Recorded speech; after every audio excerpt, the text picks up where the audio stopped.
together. The superstars are here. The stars. Hello. You too. No, but I want to imagine that you got paid better than me this year. You tell me, someone will come for a loan. So, I think people need to understand that. And the moment they start understanding that, they will actually have a mind shift in terms of the kind of content that they create.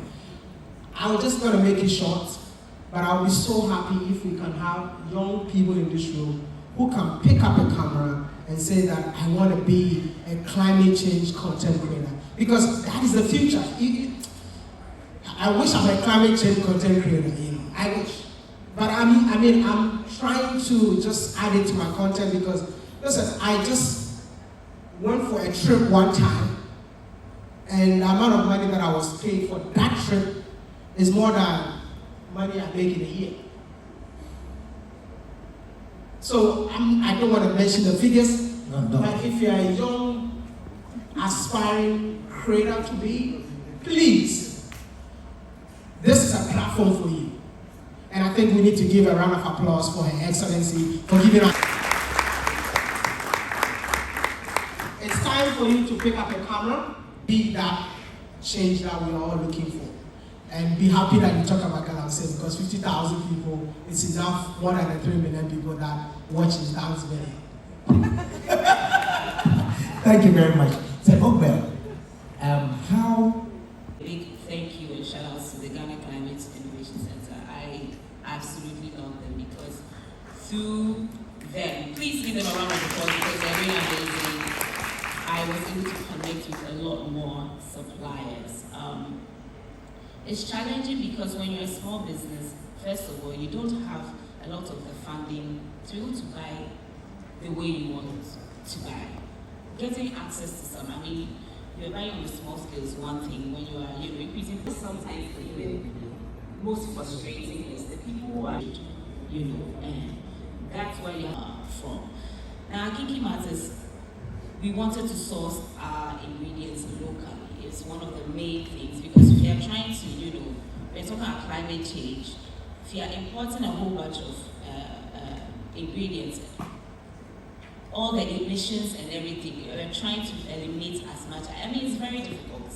I'm not going to sit here and say it's easy, but there are ways around it, and I've been grateful to be able to source from cooperatives and people who are working with, these women who really take good care of them, pay them truly aware, and also make it easier for some of us small business to be able to source because we don't always have the money and the budget. And there's a lot of collaboration as well because I have a wonderful lady who, started doing me, and at some point I didn't. My friends, my mothers, my fathers, my siblings, and my teachers.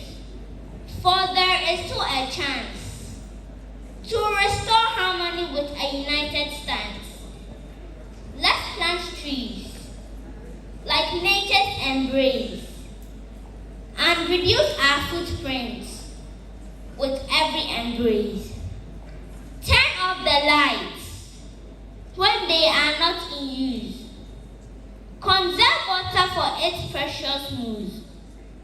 Walk or ride a bike instead of a car. Embrace sustainable living near and far. Recycle and reuse. Let wastefulness cease. Choose renewable energy for a future of peace. Together, we can make a difference. You see, for even a small child can change destiny. So let's join hands as we stand side by side, protecting our planet with love as our guide. For in the hands of a child lies the power to ignite a world where climate is balanced, shining ever so bright. I am Flam Poise, Africa's finest. Apenami, Empire, Oiwaladon, Medasi. Thank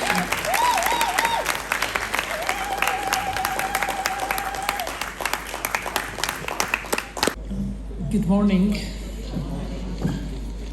It's amazing to be in this conference room with our children, with the young people, with the Gen Zs. Wonderful to be here. Her Excellency Samira, Bawumia, former Second Lady of the Republic of Ghana, and Chair and Founder of AFRIWOCC, distinguished guests. Together. The superstars are here. The stars. Hello. Hey, the applause is weak, oh, you people. These are your celebrities. You're supposed to be doing whistles and whoa and yay.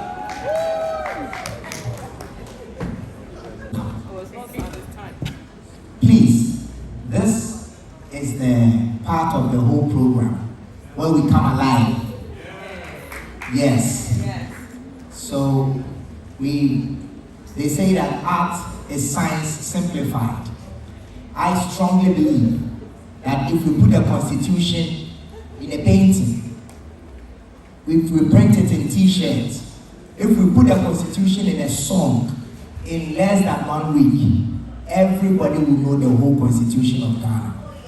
That is why we have gathered here this evening to share our voices on the most important conversation in the world right now, which is climate change.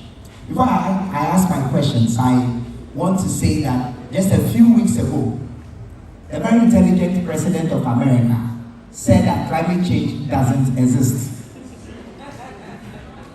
But I wasn't shocked because this is the same person that said human beings should drink alcohol to cure COVID since they should drink bleach, yes, to cure COVID, since sanitations could wipe them away off our hands. So maybe the artist has something to say. And this evening on my panel, I have my very own brother, Wode. Please clap for him.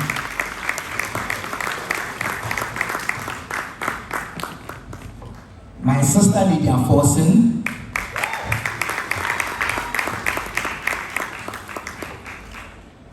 Please, the name is Eugene Kombe, is it?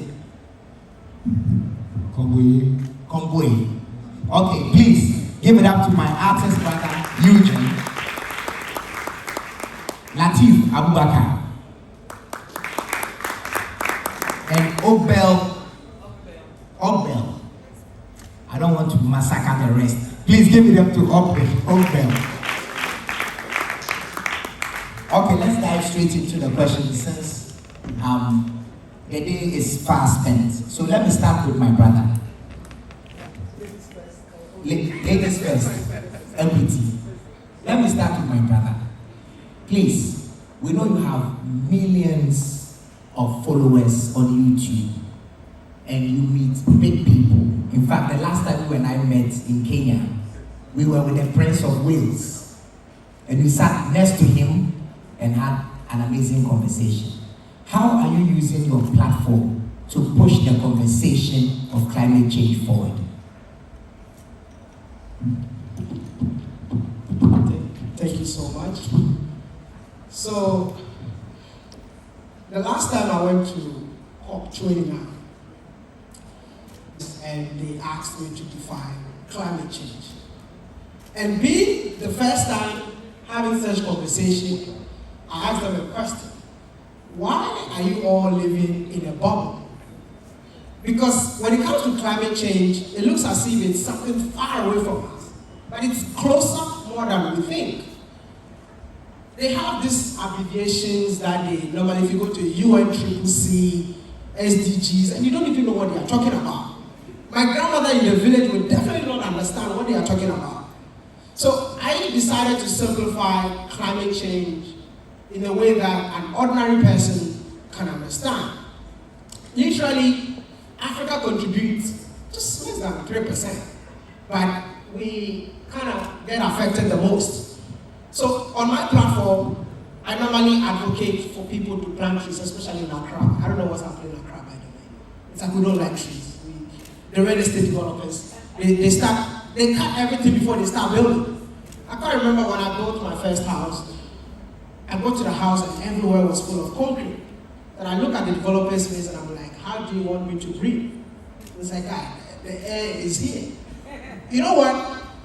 I removed all the concrete, planted trees in my house, invited the developer to come and check it out later on. It's like, is this the house that I built for you? It's like, it's the same house. So basically, it's the little things around us. Ghanaians, we used to eat wachi with leaves. We've stopped doing it because now we see it to be fashion to eat with, but we're killing ourselves. That's climate change. So on my platform, I simply advocate because I work with National Prize. I think we've done a lot of, there's a guy who is doing a lot of things in Kenya. Can you believe that I don't know if I have to use the right, what comes out of you, yeah? They use the exact same thing to produce fertilizers. Nothing but waste. I never knew my waste is that precious. And the day we spoke about it, people could not believe it. So I'm here to let you know that the tree behind the house. When was the last time you said, no more plastics? When was the last time you decided to recycle plastic? We shouldn't make the conversation just few people that are concerned. As a host, please, can you challenge each and everyone when we leave this room? I feel like, Your Excellency, put whatever we talked in here. From today, this is a challenge. Plant a tree and time. AfriWOCC. Yeah? Let's do this. Thank you very much. And fables in your storytelling style. I'm a big fan. And I want to find out what inspired you to curate your content in this direction. Okay, so I believe in one thing, that the power of storytelling can spark meaningful conversations. So as much as we have lecture sessions, we have conferences, we have seminars, I believe one of the most important tools to disseminate complex information is using the arts and culture. It's using our creativity and using storytelling. So I chose that path to try as much as possible to break complex issues into... I love what you are wearing. You are my twin when it comes to pink. Exactly. So you have also done amazingly well. You have taken sacks. I actually own some of your pieces. Sacks that are supposed to end up in the sea or end up in landfills, and with the nylon of it killing fish and causing a lot of trouble. You just take it and turn them into fashionable style that you represent this evening. Please, why did you do it?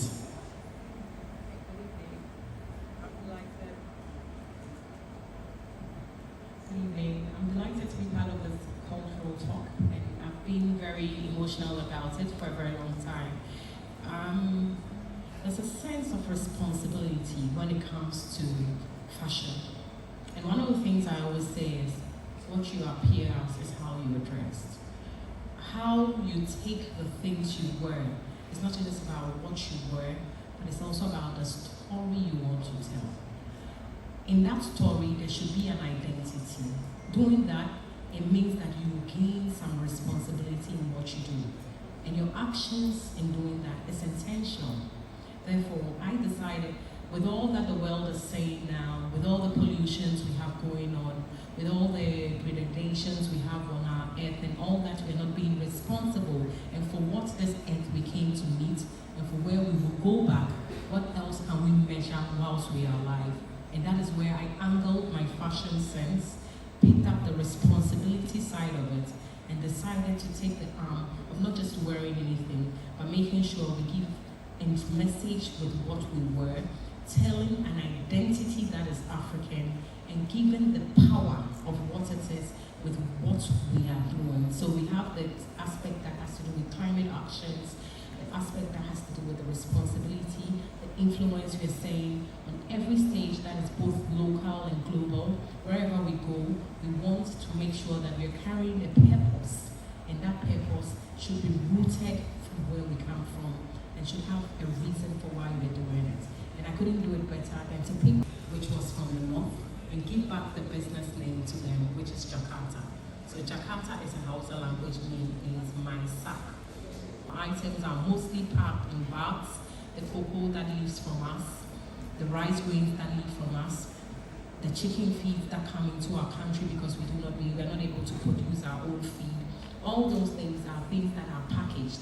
Once it's done, those unilateral products are either used for doormats or for floor. I repurposed it and said, can I tell the story in a different way?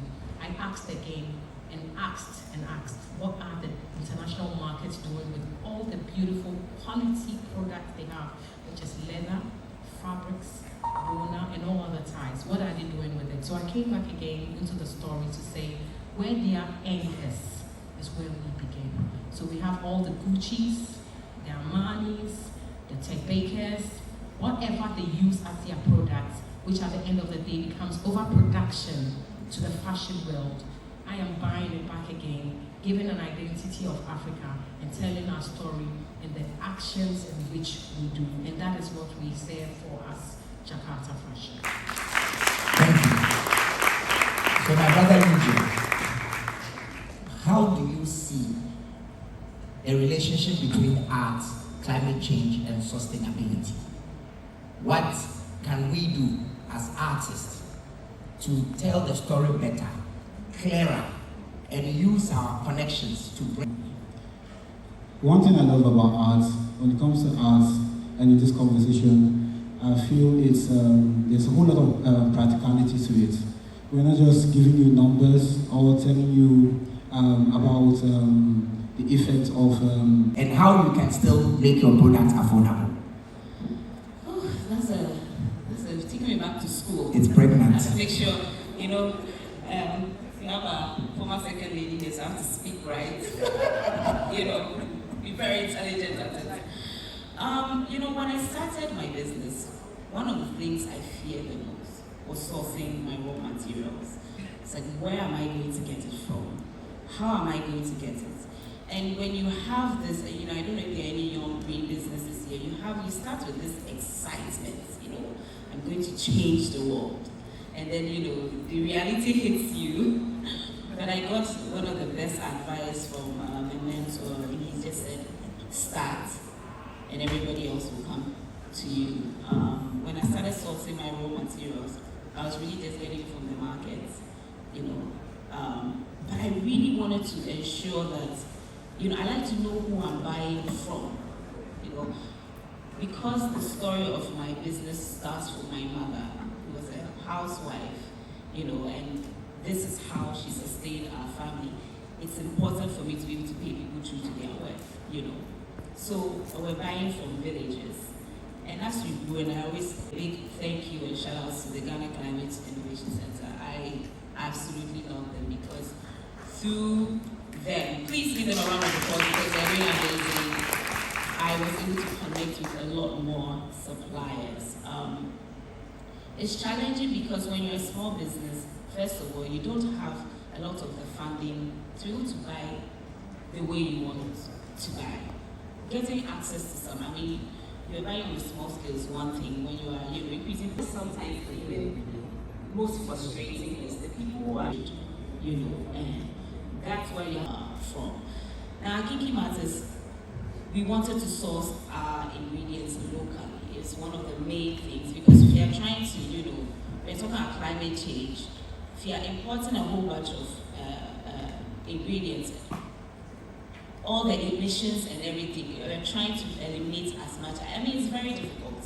I'm not going to sit here and say it's easy, but there are ways around it, and I've been grateful to be able to source from cooperatives and people who are working with, these women who really take good care of them, pay them true to their word, and also make it easier for some of us small business to be able to source because we don't always have the money and the budget. And there's a lot of collaboration as well because I have a wonderful lady who, started doing me, and at some point I didn't have name in my products, but because of my conversation with her and where she was going and the fact that she was also on a green business, we decided to collaborate where we formulated, products around her ingredients to be able to support it.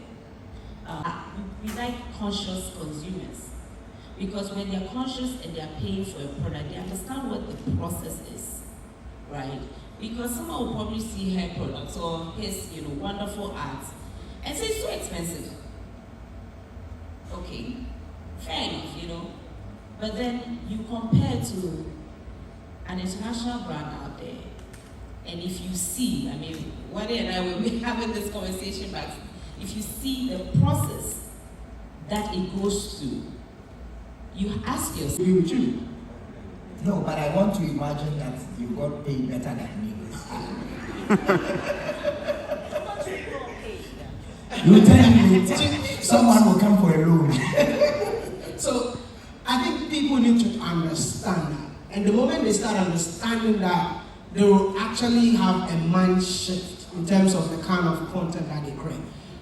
I'm just going to make it short, but I'll be so happy if we can have young people in this room who can pick up a camera and say that I want to be a climate change content creator. Because that is the future.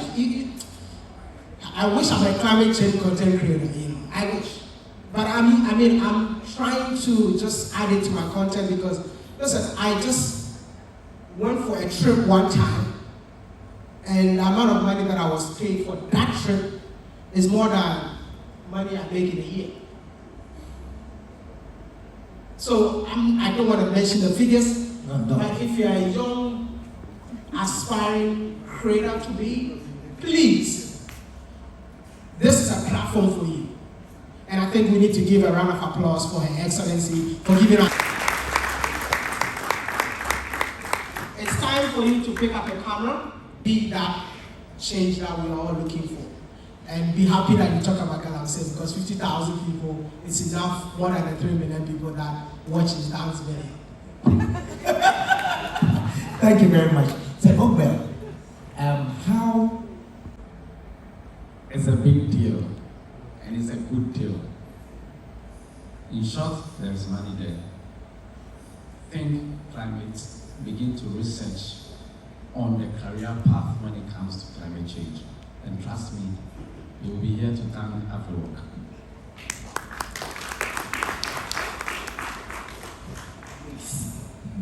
Okay, so for us, we'll say being an environmental steward is pledging to the environment, doing things the right way, and making sure that you act in the actions that it's supposed to save our earth and to be able to live a long term for a generation that is supposed to have a legacy from us.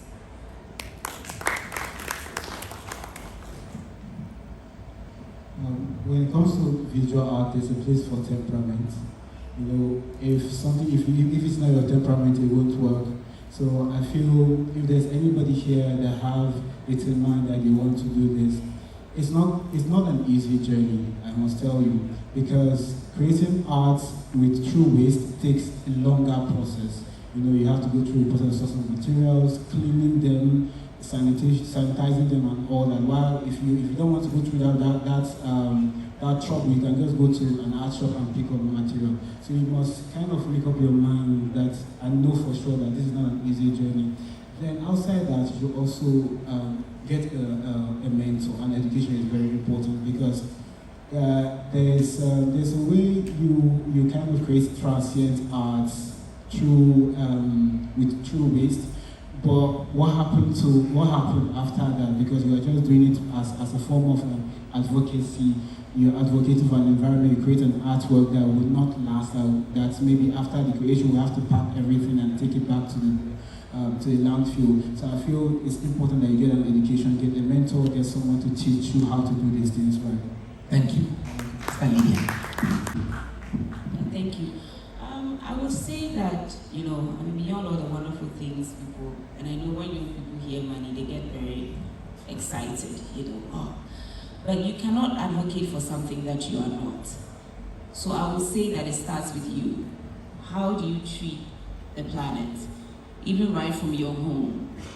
When you, use bottle of water, do you just throw the plastics away?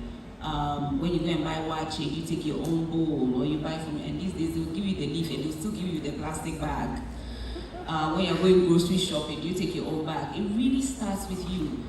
It is not something you can just get in and say it's cool and you'll make money. No. Beyond all the money, we are really being intentional about how we are leaving the planet. I get so passionate about this because we are privileged to have grown up in an environment where there was a lot of clean air. You know, the picture of Akosovo is trending today on social media, and I grew up in Akosovo.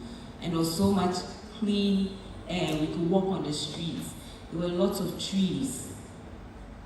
If you do not invest in trying to leave the world a better place, beyond all the money that you make, what's money when eventually you're going to die? I hate to say that, but really start with yourself in your life. It's not really anything big. Start from your home. And when you believe in it, it becomes easier to venture into any area where climate change is concerned. Thank you. I'm just simple. Take care of nature, and nature will take care of you. As simple as that. And climate change starts with you. Period. Thank you very much. So at this juncture, we are going to ask 2 men and 2 women. And when they return it, they get a percentage. So you are incentivizing them as well. You know, people love a good bargain, and it's a business. So you get when people love a good bargain, you give them a good bargain. They come back, and through that, you are building a community you can engage with. So my favorite thing is when a customer sends, a video of all the jars they've collected. I mean, yes, we are counting. Okay, this guy has bought a lot from us, and it excites us. But they're excited because they're thinking of the discounts they get back.